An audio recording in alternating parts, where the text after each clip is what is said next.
পইচা কিমান দিব লাগিব তেতিয়া তেওঁ এটা কৈছিলে কিবা লাখ টকা কৈছিলে তেওঁৰ মিছেছৰ একাউণ্টত মই তেতিয়া দি দিছোঁ অলপ কষ্ট কৰিব লাগে ইয়াত বিজেপি কেণ্ডিডেটটো মই বন্ধ কৰি দিম বিজেপিক নিদিব ইয়াত ডাইৰেক্ট খেলিব আৰু টিকেটটো তোমাক দিয়া হ'ব মই কৈছিলোঁ বিজেপিৰ টিকেট দিলে ইয়াত খেলি লাভ নাই বেলেগ হৈ যাব কাৰণ সৰু ডিষ্ট্ৰিক্ট চাওক আলগাপুৰ বিধানসভা সমষ্টি যি সমষ্টি বৰাক উপত্যকাৰ ভিতৰত অসম গণ পৰিষদৰ এটা সময়ত ভেটি আছিলে এই সমষ্টিৰ পৰা এগৰাকী মন্ত্ৰীয়ে হৈছিল 1985 চনত যেতিয়া অসম গণ পৰিষদে চৰকাৰ গঠন কৰিছিল ইয়াৰ পিছত 1987 চনত হাইলাকান্দি জিলাৰ আলগাপুৰৰ পৰা এগৰাকী যুৱ নেতা ওলাই আহিছিল আৰু সেইগৰাকীক এই মুহূৰ্তত মই দেখুৱাবলৈ যত্ন কৰিম যিগৰাকী ইতিমধ্যে অগপ দলৰ পৰা তেওঁৰ মুখভংগ হৈছে ইতিমধ্যে তেওঁ নিজে সেই দল ত্যাগ কৰিছে আৰু ইয়াৰ আৰৰ কি কাহিনী আছিল গোটেইখিনি কাহিনী আমি জনাৰ চেষ্টা কৰিম যিহেতুকে আমাৰ এনকেটিভিৰ এটা বিশেষ বাতৰিতে উল্লেখ কৰিছিল যে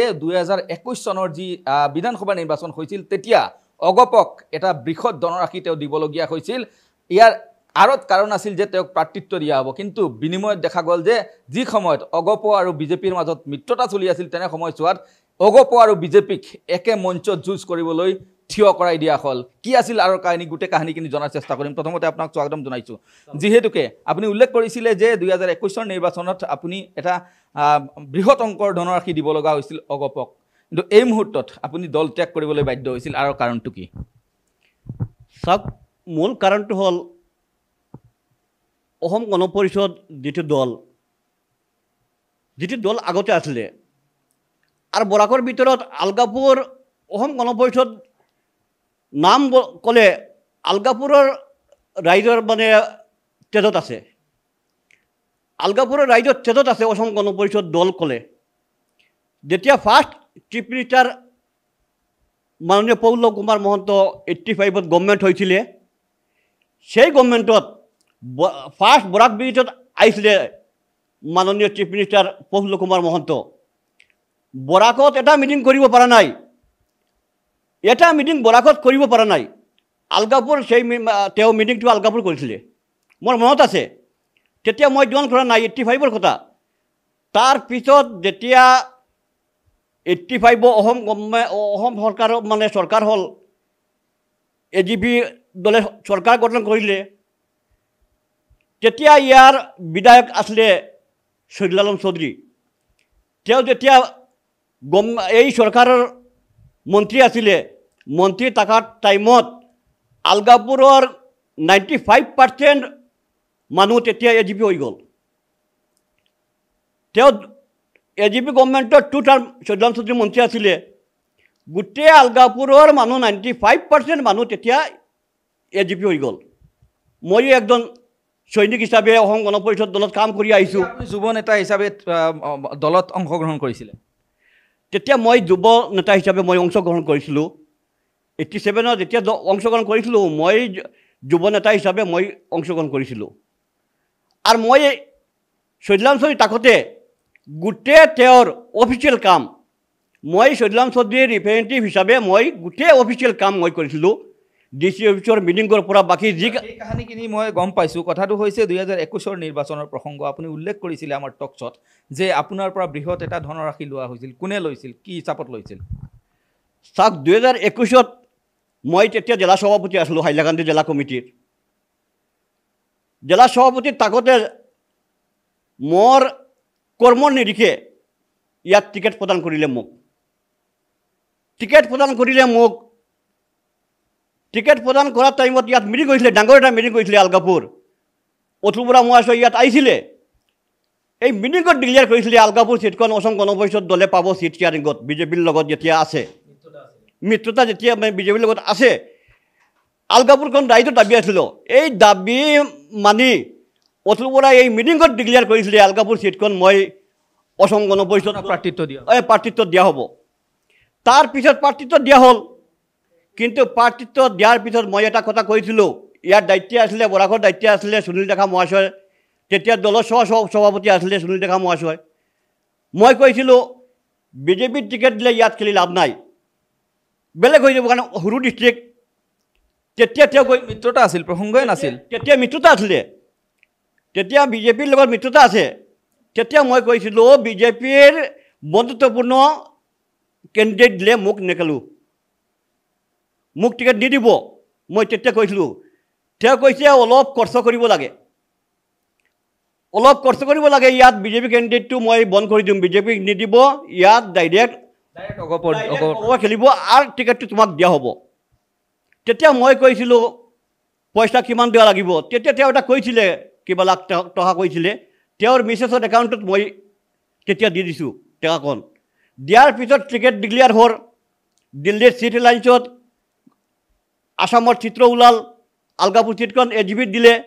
সকলোৱে ৰাইজে গম পায়। তেতিয়া সেই সময়ত 2021 চনত বিজেপি আৰু AGP দুই প্ৰাৰ্থীক একেলগে যুঁজত নমাই দিয়া হ'ল। তেতিয়া কাহিনীটো বেলেগ হৈ গ'ল।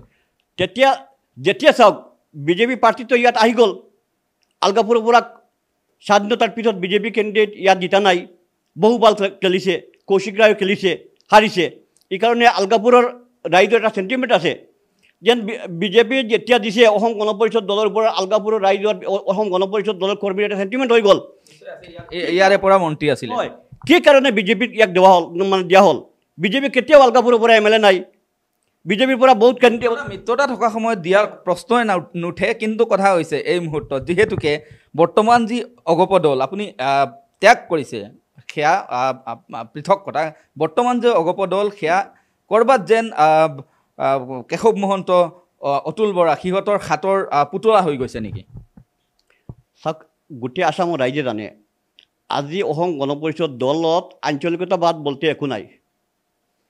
অসম গণ পৰিষদ দল এই দুজনে চলাই আছে, তেওঁৰ কিবা চাংকপাংক লৈ দুজনে চলাই আছে। বাকী ছিনিয়ৰ লিডাৰ বহুত গুচি গৈছে, যিবিলাক ছিনিয়ৰ লিডাৰ আজি মানে অসম গণ পৰিষদ দল আছে। আপুনি ভাবে নেকি এওঁলোক বিজেপিৰ ওচৰত ক'ৰবাত নহয় ক'ৰবাত বিক্ৰী হৈ গৈছে যেন লাগিছে? হৈছেতো, এইটোতো আসামৰ ৰাইজে জানে, আসামৰ ৰাইজে মানে বিচাৰ কৰিব। 26ত লাষ্ট পঞ্চায়ত ইলেকশ্যন মানে অতুল বৰা সমষ্টিত এটা জিলা পৰিষদ জিতিব পৰা নাই, তেওঁ কেবিনেট মন্ত্ৰী থকাৰ টাইমত। তেওঁ বিজেপিৰ ওচৰততো বিক্ৰী গ'ল। ক্ষমতাৰ লোভত শ্বহীদৰ তেজক বিক্ৰী কৰি দিলে নেকি? ক্ষমতাৰ লোভত শ্বহীদৰ তেজ বিক্ৰী কৰি দিল, ক্ষমতাৰ লোভত বিক্ৰী কৰিছে দলটো। আজি বহুত কান্দিছে। আজি চাওক ফণীভূষণ চৌধুৰীয়ে পাৰ্টিটো লোৱা নাই, কান্দিছে যে মই মানে আঞ্চলিকতাবাদত জন্ম হৈছে, মই আঞ্চলিকতাবাদত ৰাজনীতি কৰিম। ছিনিয়ৰ লিডাৰ ফণীভূষণ ডাঙৰীয়া কান্দিছে, মই দিল্লীত নাযাওঁ, মই আঞ্চলিকতাবাদত মানে মই বিশ্বাসী, মই ইয়াত আঞ্চলিকতাত ৰাজনীতি কৰিম। ধৰি ৰাখিব বিচাৰে তেওঁ ধৰি আপোনালোকে দেখিছে কান্দি বিচাৰে মানে জোৰ জবৰদস্তি ইয়াত মানে দি আসাম মানে ইয়াৰ পৰা মানে খেদিছে। তেওঁ এটা আঞ্চলিকতা বিশ্বাসী মানুহ আছিলে, ইয়াৰ পৰা খেদিছে। এতিয়া দিল্লীত কি মানে তেওঁ থাকিব? তেওঁ আজিলৈকে কান্দিছে, মই দিল্লীত কি কাম? মোৰ কাম মানে আসামৰ ৰাইজৰ আঞ্চলিকতাবাদ, মোৰ আঞ্চলিক দল, মোৰ আঞ্চলিক গাঁৱৰ মানুহৰ লগত কাম। এই মুহূৰ্তত ক'ব পাৰি যে আপুনি অগপ দলৰ কিছু যিবোৰ নীতি পূৰ্বৰ আছিলে সেয়াৰ পৰা অগপ দল আঁতৰি গৈছে কাৰণে আপুনি নিজেও আঁতৰিবলৈ বাধ্য হৈছে। মইতো আঁতৰি গৈছোঁ, মই 8 তাৰিখে ৰিজিগনেশ্যন দিলোঁ আৰু বহুত যাব। বৰ্তমানে আলগাপুৰ সমষ্টিত যদি কওঁ প্ৰাথমিক সদস্য কিমান আছে? অগপৰ প্ৰাথমিক সদস্য 50,000ৰ ওপৰত আছে। সব একেলগে যাব, সব একেলগে ৰিজাইন কৰিব। আপুনি দেখিব এটা ইতিহাস হ'ব আলগাপুৰ যিটো ডাঙৰ নেতৃত্বত 50,000 তৃণমূল পৰ্যায়ৰ যিসকল কৰ্মী আছে এওঁলোকে। মই এতিয়াও 50,000 বুলি মানে মই মানে ডিক্লেয়াৰ কৰা নাই। আপোনালোকক ইনভাইট কৰিম, যেতিয়া ইয়াত ডাঙৰ মিটিং হ'ব আপোনালোকক ইনভাইট কৰিম। আপোনালোকে দেখিব এই গোটেই ৰাইজ মিলি নাই যাৰা অসম গণ পৰিষদ দলৰ প্ৰাথমিক সদস্য পদ আছে, সদস্য পদৰ যে কাগজ আছে, যিটো মেম্বাৰশ্বিপ আছে, সেই মেম্বাৰশ্বিপ লৈ ৰাইজ ওলাই আহিব। আহি অসম গণ পৰিষদ দল ত্যাগ কৰি তেওঁ সেই ডেটত ঠিক হ'ব, ক'ত যাম, কোন ৰাজনৈতিক দল কৰিম, তেতিয়া ঠিক হ'ব। এই মুহূৰ্তত ডাঙৰ প্ৰশ্ন এইটোৱে যে যিহেতু আপুনি অগপ বিজেপিৰ মিত্ৰতা চলিছে, আপুনি অগপৰ পৰা আঁতৰি গৈছে, AIUDFৰ বৰ্তমানে ভেটি নাইকিয়া হৈছে। এই মুহূৰ্তত যদি কওঁ তেতিয়াহ'লে কংগ্ৰেছ এটা দল, যিটো দল আপুনি গ্ৰহণ কৰিবলৈ হয়তো আগলৈ চিন্তা চৰ্চা কৰিছে। চাওক, এতিয়াও ঠিক কৰা নাই। ৰাইজে যিটো ক'ব, মই তৃণমূল কৰ্মীয়ে যিটো ক'ব, মই সেইমতে সিদ্ধান্ত ল'ম, আপোনাক জনাম। নিশ্চয় এয়া আছিল এক প্ৰকাৰ ঘোষণা বুলিয়ে ক'ব লাগিব যে অগপ দলৰ এগৰাকী প্ৰাক্তন কৰ্মী, এগৰাকী জিলা সভাপতি, সেইগৰাকী জিলা সভাপতিয়ে যেতিয়া নিজৰ পদৰ অৰ্থাৎ দলৰ পৰা অব্যাহতি লৈছে, ইয়াৰ পিছত নিশ্চয় চৰ্চা হৈছে আৰু সেই চৰ্চাৰ পিছত তেওঁ যথেষ্ট এক প্ৰকাৰ ক'ব লাগিব যে অগপ দলৰ বিৰুদ্ধে বা 2021 চনত যিসমূহ ঘটনা তেওঁৰ লগত ঘটিছিল সেয়া কিছু উন্মোচন কৰিলে।